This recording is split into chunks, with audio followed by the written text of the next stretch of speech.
Hello friends, in continuation with the hyperconjugation concept, we'll now discuss that what kind of molecules can exhibit hyperconjugation.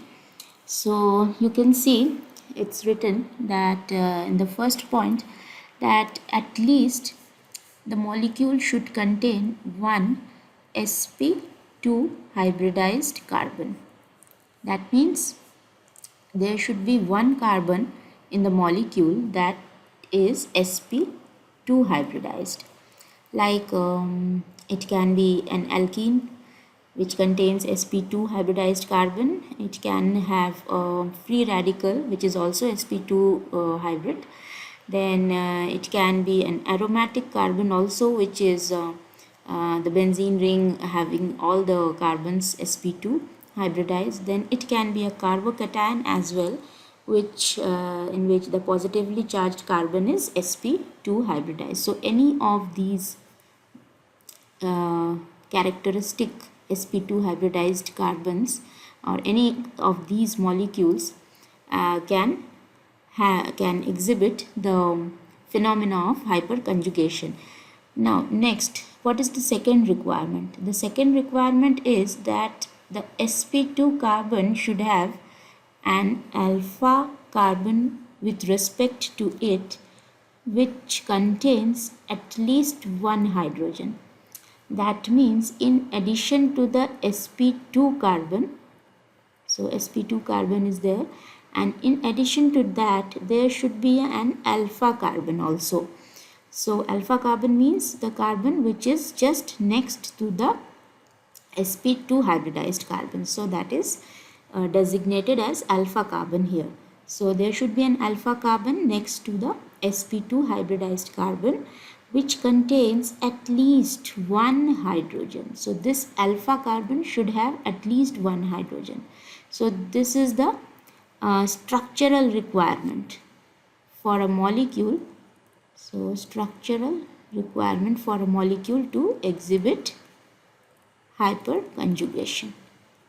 So these kinds of molecules can exhibit hyperconjugation. Now we'll see several examples where these two requirements are satisfied, and we'll categorize them, that what kind of systems they are, because we have already discussed in the previous chapter, previous slide, that what kind of systems. So there are sigma pi and sigma p systems. That means sigma bonded and which are in conjugation with the pi system, and sigma bonded which are in conjugation with the p systems. So we'll just see how. And okay, so in the first example, as you can see, this is which molecule? This is propene, 1 to 3 carbons, 1 double bond. So this is an alkene, right? So this is an alkene, as well as now you can see that there is an sp2 carbon. So this is also sp2 and this is sp2. And why we have selected this? Because the next carbon is our alpha carbon, which contains here how many? 3 hydrogens. So this molecule satisfies these above two criteria, having sp2 carbon and one alpha carbon next to the sp2 hybridized carbon containing hydrogen. So here we have 3 hydrogens. So this molecule can very well exhibit hyperconjugation.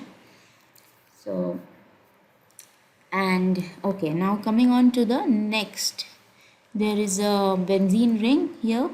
So arene aromatic system. So this is again all the carbons are sp2. Then next to it we have an alpha carbon containing 2 hydrogens. So this can also exhibit hyperconjugation.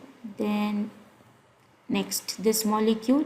So this is sp2, this is sp2, but the sp2 carbon next, the alpha carbon next to the sp2 hybridized carbon, does it have any hydrogen atoms? No, it doesn't have. It has different groups. All the methyl, ethyl groups are there, but there is no alpha hydrogen. So this molecule does not exhibit hyperconjugation. So this molecule cannot exhibit hyperconjugation. Why? Because although it has alpha carbon next to the sp2 hybridized carbon, but that alpha carbon doesn't have any hydrogen atoms. Then coming on to the second, and one thing more, that the first, all the molecules in the first example, they are of which type, which category? Yes, they are of all of them are of sigma pi conjugation. So sigma pi system. All of these are sigma pi systems. Not this one, of course. Okay, then coming on to the next. So second example, we have ethyl carbocation that we have discussed already. So we have this sp2 hybridized carbon. The positively charged carbon is sp2 hybridized. Then next to it we have alpha carbon, which contains 3 hydrogens. So this molecule can exhibit hyperconjugation. And similarly this one also, sp2 sp2, and then this is, yes, all of these are alpha carbons, all of them. They are all alpha carbons because they are all adjacent next to the positively charged sp2 hybridized carbon, and all of them contain hydrogens. So this molecule can also exhibit hyperconjugation. Yes, they can, all of them. Then in the third example we have the free radicals. So this is propyl free radical. So yes, we have this free radical carbon is sp2 hybridized. Then we have an alpha carbon which contains 2 hydrogens. So this molecule can also exhibit hyperconjugation. Then coming on to this, so this one is sp2, the free radical. Then it also has alpha carbon containing hydrogen. So all of them, so this is again another alpha carbon containing hydrogen. So this can also exhibit hyperconjugation. So, and in the second example, what kind of a system is it? In the second example, so we have seen positively charged and sigma systems. So sigma systems in conjugation with positively charged carbon are sigma p systems. So vacant p orbitals in conjugation with the sigma bonded carbon.